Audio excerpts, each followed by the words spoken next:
Hello, this is Reverend Don Lewis coming to you from the beautiful metaverse, and more specifically from beautiful Danville, Illinois, homeland of the Corellian tradition.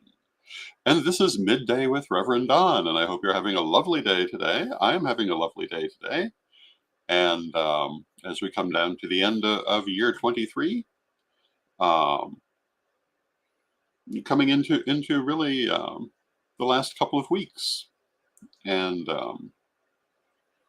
lots of lots of year-end things going on. I hope you're having a good end to your calendrical year. As you know, if you follow Midday with Reverend Don, you can type in your comment or question on whatever platform you might be watching on. It will show up here in my chat room, and we can talk directly. And I find that one of the parts of the broadcast I most enjoy. And and today is my subject is ghost stories and their connection to the winter solstice. And depending on how the conversation goes, I was going to talk about the interaction of the horror genre um, and the pagan community in the modern world. Hello to Calvin in the chat room. It's good to see you, Calvin.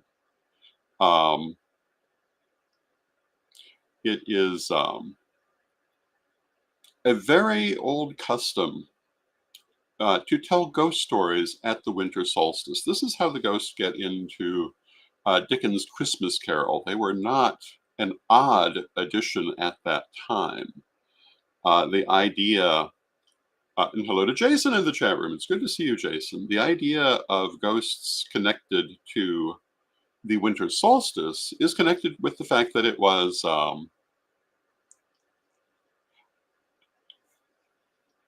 connected with the fact that the winter solstice traditionally was a year-end festival. And as all year-end festivals, it celebrated the death of the old year and the birth of the new year, and therefore anything dealing with the dead, with ghosts, was part of the ceremony. And um, this is a part that we've largely forgotten about today, but it's really only recently been forgotten about. And um, as late as the Second World War, ghosts were still often associated, at least in some parts of the English-speaking world, with the winter solstice. And um, I think it's something we might do well to bring back. But then I've always been heavily associated with spiritualism and working with the dead. Um, it is important, I think, for us to remain connected to our ancestors, connected to the past, and also, there's always a little thrill involved in ghost stories. And the like, hello to Krista in the chat room. It's good to see you, Krista. Um, and um, I think that it's kind of hard, I think, to think of winter without thinking about the idea of death of um, much of the plant life, death of the calendrical year. And so it's natural also to think about our own mortality. And um, I'm not quite, well, I do actually have a pretty good idea why this disappeared from the holidays, because around the early part of the 20th century, a lot of people started thinking of it as being a holiday for children. And the more age-inclusive aspects of the holiday were increasingly left behind in favor of making it all about children, which was very much a late 19th, early 20th century attitude.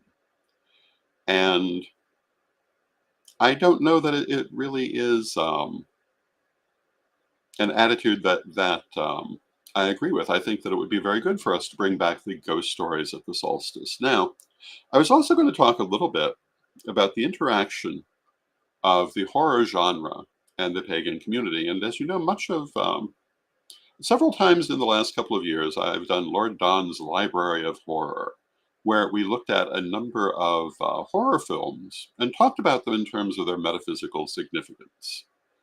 Um,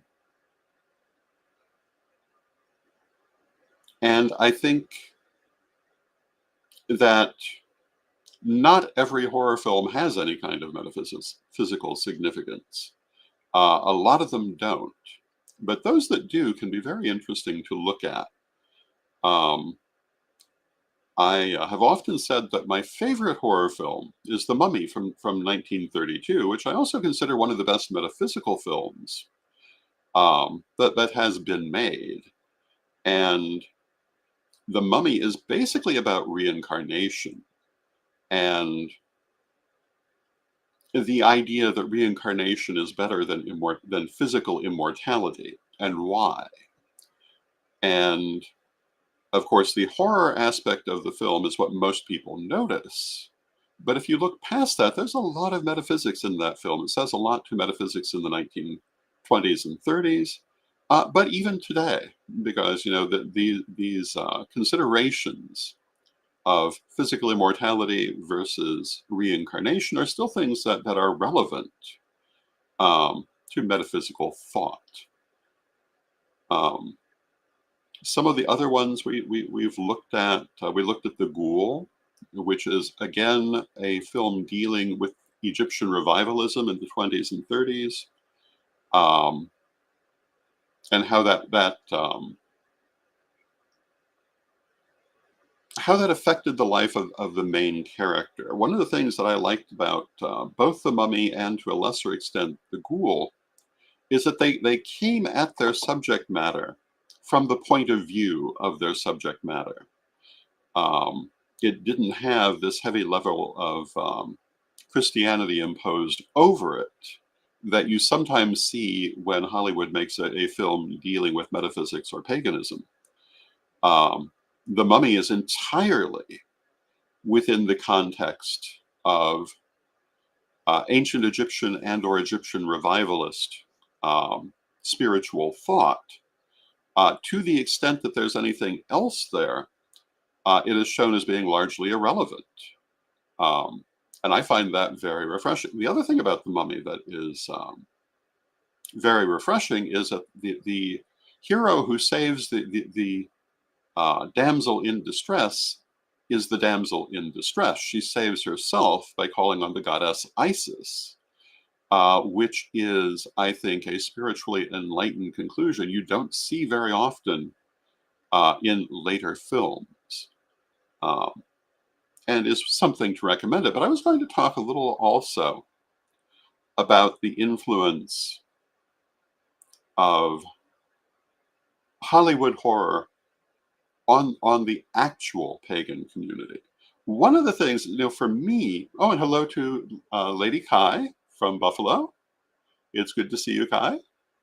And one of the things for me, they talk about representation being important. One of the things for me growing up, and even now, I always find it a little thrilling to see my religious and spiritual point of view actually represented.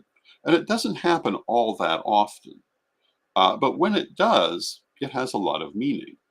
I think that's probably one of the reasons I'm so fond of The Mummy from 1932 and some of these other films, and why I do look at these films to see what actual metaphysical references they have. Um, there are, I think, two major effects of Hollywood. Hello to Tom in the chat room. It's good to see you, Tom. There are two major effects of Hollywood horror films on the modern pagan community, by which I mean throughout the 20th century. One of them is visual. I think the way that Hollywood has chosen to look at paganism has had a certain amount of influence on how actual contemporary modern pagans look at themselves. Um, and that is both when it actually is a representation of some idea of paganism and also metaphysics in general. There's been a lot of influence, I think, on the kind of robes you would commonly see in our community, for example. based on what you might see in movies. Certainly not as its exclusive origin by any means. And a certain amount of it is also influenced by the general Gothic genre. But but I think that a certain amount of visual effect has come through the way that Hollywood looks at these things, including the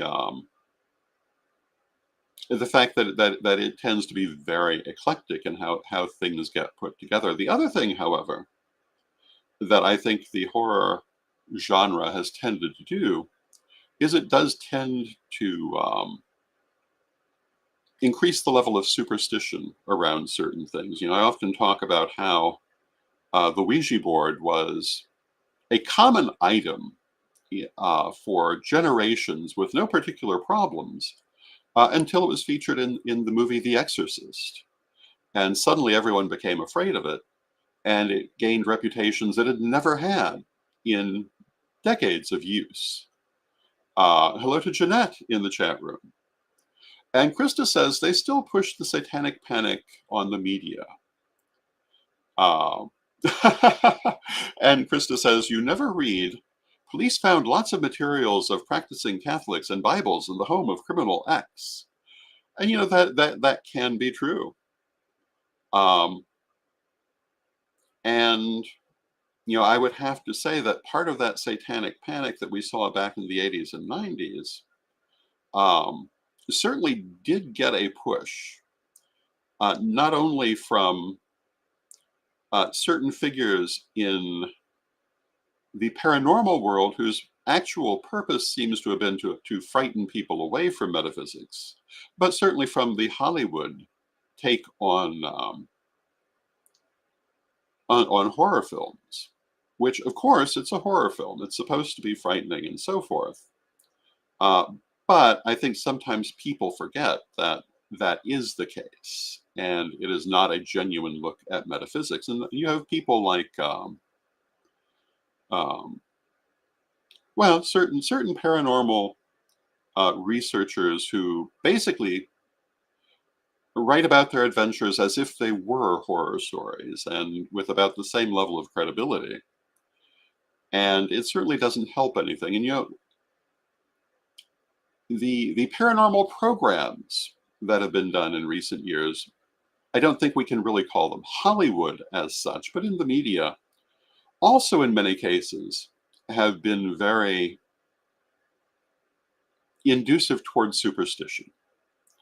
I've often talked about how almost anything that happens, the paranormal researcher in some of these programs will decide is a demon in the basement, no matter how minor the situation was. And they will have what I would consider hysterical reactions to situations that would be very easy to deal with. I remember watching one, and I was watching it because a friend of mine was watching it, but there was apparently a poltergeist activity happening. One of the notable things was a box flying off a shelf and hitting someone in the back. But that's not a big horror film happening. That's a minor poltergeist activity. What do you do with a poltergeist? You ground the energy. The idiot in this program instead was suggesting they should sell their house for pennies and move to another state. And I've always been horrified by that. If that is your reaction, you do not have good training. And with things like that, what you need to do is you need to ground the energy. And if you watch a lot of, I enjoy horror films. I enjoy the classic horror films often much more than current horror films, but I enjoy them. But I also recognize them, for the most part, as fantasy pictures. I look at them in the same way I might look at a science fiction fantasy film or something like The Lord of the Rings. I may enjoy it. I may enjoy the concepts they explore, but I don't mistake them for reality. And occasionally there are real things, but very often they're being presented from a certain point of view, which is not connected to the real world. And I think that is important to remember. However, again, they do have a certain amount of influence. I think again, often visually, and also a negative influence in increasing the level of superstition. And Kai says current horror films just aren't as good anymore. Most are too predictable, and I have to agree. A lot of them are very formulaic. Um, Now, I'm not going to say that I haven't seen any good ones um, in more modern periods. I can think of a number that I quite enjoyed. Um, One of the ones I really enjoyed was The Others, and if you're not familiar with The Others, it deals heavily with the subject of the afterlife, and in what I think is a very realistic way. Um, Certainly not a universal way, but a way that a lost spirit, a spirit caught between the worlds, could very easily encounter, and how other spirits would interact with them. And um, the best thing about the film is that it's not immediately obvious what the actual subject matter is, which I think is always highly desirable.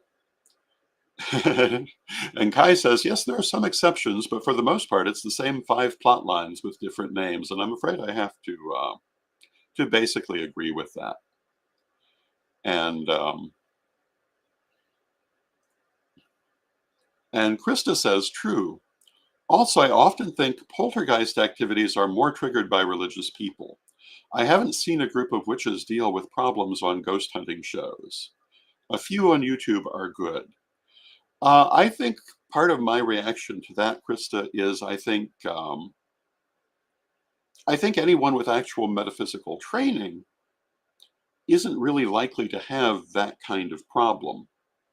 Or if they do, they're going to know how to resolve it much more easily. They're not going to panic over it. Um, I find that I agree with the premise that our and hello to Kazan in the chat room. It's good to see you, Kazan. And I tend to agree that when you have a poltergeist experience, you usually have one of a few things going on. Often it's someone who's just entered into adolescence, and they are experiencing a lot of energy they're not accustomed to. Sometimes it will be around someone who's just entered menopause and is having a similar experience, and they're dealing with very high energy that they're not sure how to control or how to ground. The other time is someone who is actively involved in psychic development but has not really learned how to control it yet. And in all of these cases, the answer is simply to control and ground the energy. Um, Now, Kai says, um, Kai refers to the TV series The Sixth Sense, and talks about having enjoyed it because it was original. I remember watching The Sixth Sense back in the day, and I was young enough. I don't remember it in great detail, but I remember I quite enjoyed it. And it was for those who don't remember it, it was a television series about a psychic and their adventures in psychic work. It was quite original, quite interesting, certainly not overly realistic, but it was interesting. And I've always enjoyed that genre. But again, I do tend to like it more as more classical evocations than a lot of the modern ones. It seems to me that back in the 70s and 80s, a lot of the genre moved to to um, to shock and gore rather than um, suspense and mystery and ideas. And I much prefer those that make you think about what you're watching, that raise actual ideas, even if they're raising them from more of a fantasy point of view. Um, and of course, the other time that I find the horror genre particularly interesting is when it's been done in a very artistic style. Dracula, the famous Bela Lugosi version of Dracula, was done in um, a very artistic style, which for me as an artist is interesting to look at and to consider. Another horror film that I'm very fond of is Kwaidan. And if you've never seen Kwaidan and you like artistic films, I highly recommend it. It is a Japanese horror film, I believe from the year of my birth, 1963, possibly 64. And it is from the very first to the very last frame, a highly artistic depiction of a number of traditional Japanese ghost stories. And the visual part of it um, is as interesting as the subject matter, and the subject matter itself is highly interesting, particularly in coming from a different point of view than a Western film would. And hello to Rev Michael in the chat room. It's good to see you, Rev Michael. And hello to Suzanne in the chat room. It's good to see you, Suzanne.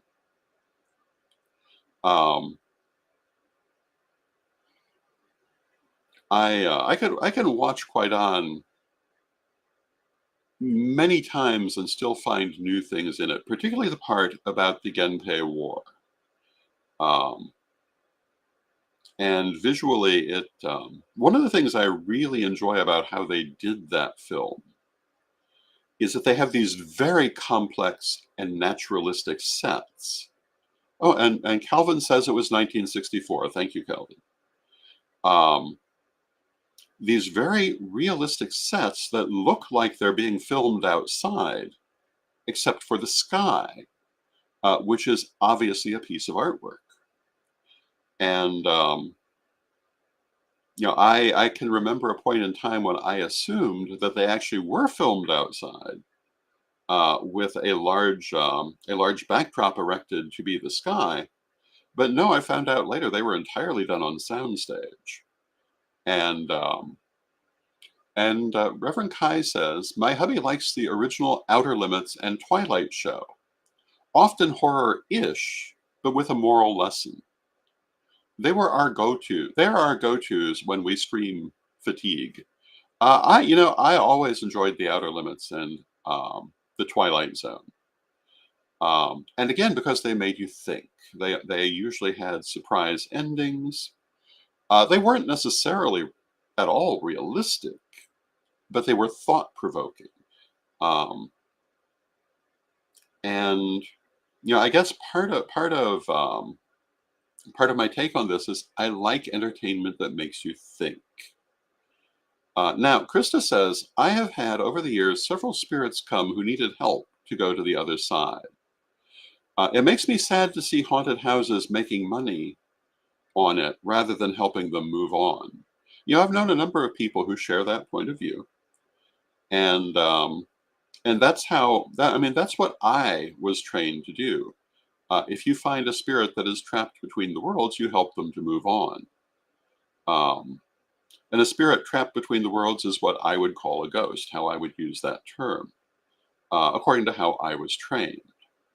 And helping them to move on is not an especially difficult matter, at least with the right training. In some cases, it may take a little while, but it's not difficult. And, I would hope someone would do that for me if I were trapped between the worlds. And then, of course, we have spirits who have crossed on, but still have an interest in this world as ancestors or as spirit guides, who are a totally different thing.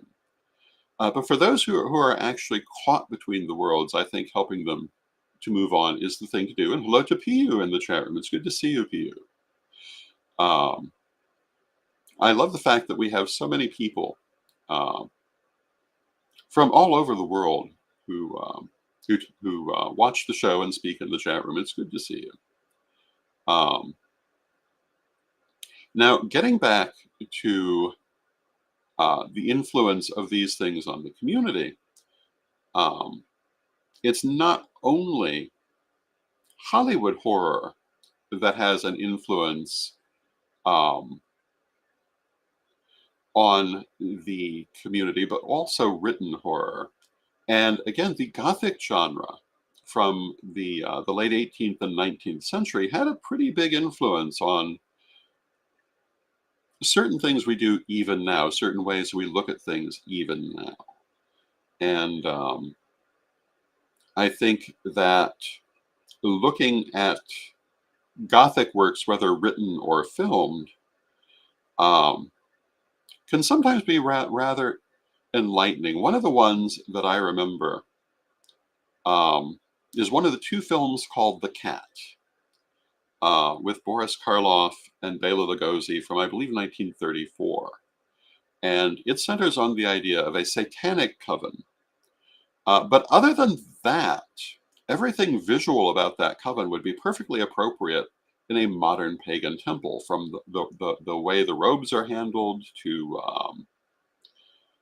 if I recall correctly, the way the ceremony is handled. It's a very interesting thing. And um, although horror films often insist on referring to Satanism, a lot of things they do visually are taken from or relate to modern paganism. I think I mentioned recently I'd watched the Snoop Sisters on YouTube recently, a film from about probably 1975. The Snoop Sisters film called The Devil Made Me Do It. The Snoop Sisters, for those of a certain age, you will remember, are Helen Hayes and Mildred Natwick, and they played two elderly amateur detectives. Um, and this was a mystery story involving um, a totally fantasy-oriented satanic coven. But what was interesting is the number of elements they tacked onto this that come out of modern Wicca, or other uh, older or modern metaphysical um, traditions at the same time, and how they just threw this all together. And I'm not quite sure what to say for that, except that it is an interesting aspect of how um, the entertainment media interacts with our community. And with that, I see that we've come to the end of our half hour. I want to thank you for joining me for it. And I wish you a wonderful Wednesday. I will be back again tomorrow. And until next time, let us close with our prayer.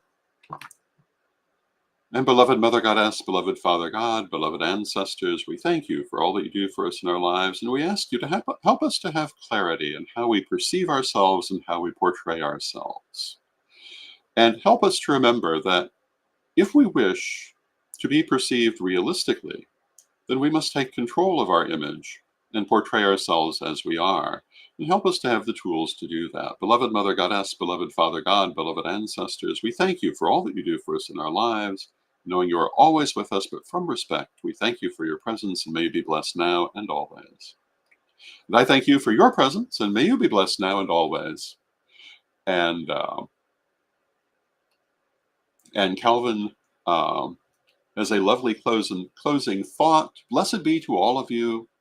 And with that said, this Yule season, relax in the glow of the Yule log, friends and family, and perhaps consider something to send a chill down your spine that isn't necessarily from the weather.